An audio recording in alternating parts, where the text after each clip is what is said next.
Hello everyone, my name is Wongi Jung from Seoul National University.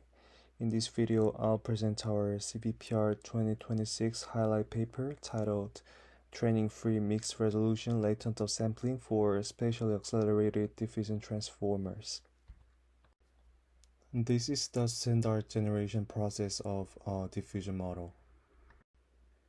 There exists various acceleration methods for this process, typically temporal axis accelerations such as caching and spatial-wise accelerations.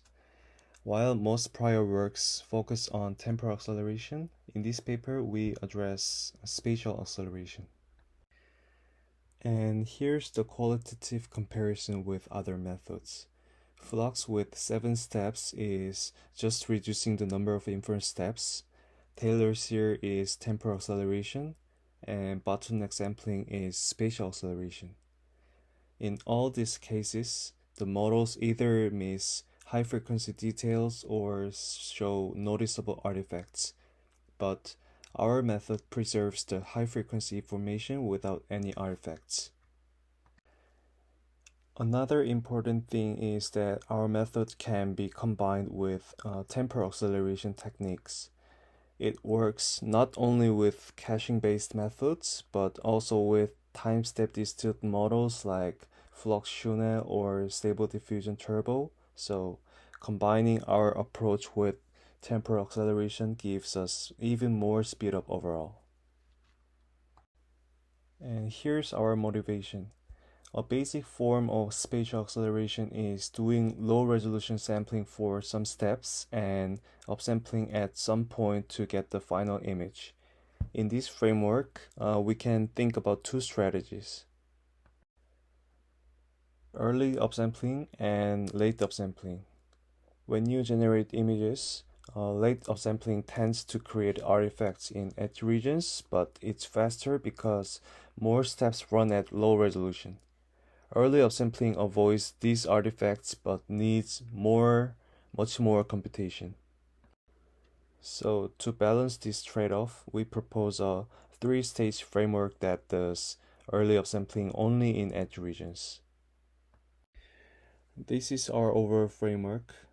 In stage 1, we start sampling at low resolution. When we reach step N1, we estimate a rough version of the final image using 3D's formula, then apply canny edge detection to find edge regions. We upsample only the latents in these edge regions. For the upsampling, we applied nearest upsampling, but it creates correlations among latents, which can break the Gaussian noise assumption in diffusion models. To fix this, we introduce noise time step matching, and it injects correlated noise to decorrelate the latent distribution. This process is designed to maintain consistency in the noise distribution across different resolutions. Then stage 2 starts from step N1 with mixed resolutions. We modified the positional embeddings to enable mixed resolution sampling. At this stage, only the edge regions get sampled with high resolution latents, while the rest stays at lower resolution. And the end of stage 2 and 2, we upsample all the remaining non-edge regions and apply anti-matching again to match the noise level and time steps. Finally, in stage 3, the model does the final sampling to generate the high-resolution output. This figure shows the effectiveness of early upsampling and anti-matching. When we do late upsampling, it creates both aliasing artifacts and mismatch artifacts. By doing early upsampling, we remove the aliasing artifacts. And when we do late upsampling with anti-matching, the mismatch artifacts are removed, and when we apply both early upsampling and anti-matching, we can see all the artifacts are removed. And these are the qualitative results. Flux with reduced time steps, T-cache and Taylor's here are temporal acceleration methods, and bottleneck is spatial acceleration. We tested on flux and stable diffusion 3 with various speedup settings. Temporal acceleration shows poor image quality, but our method generates high frequency information well. Also, bottleneck sampling has artifacts in most cases, but our method doesn't have those artifacts.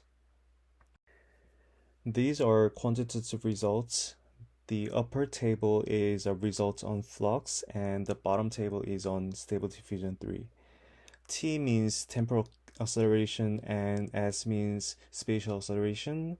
We tested various speedup settings and got the best performance in most cases. Red, orange, and yellow show the ranking. Red is best, then orange, then yellow.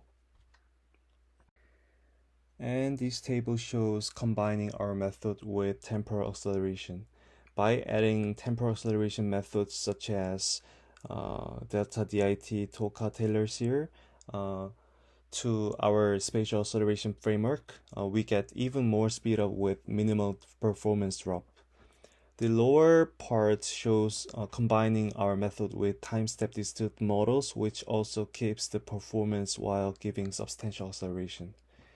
So, in conclusion, our region adaptive latent upsampling enables mixed resolution sampling and achieving spatial acceleration that can also be combined with temporal acceleration and time-step distorted models.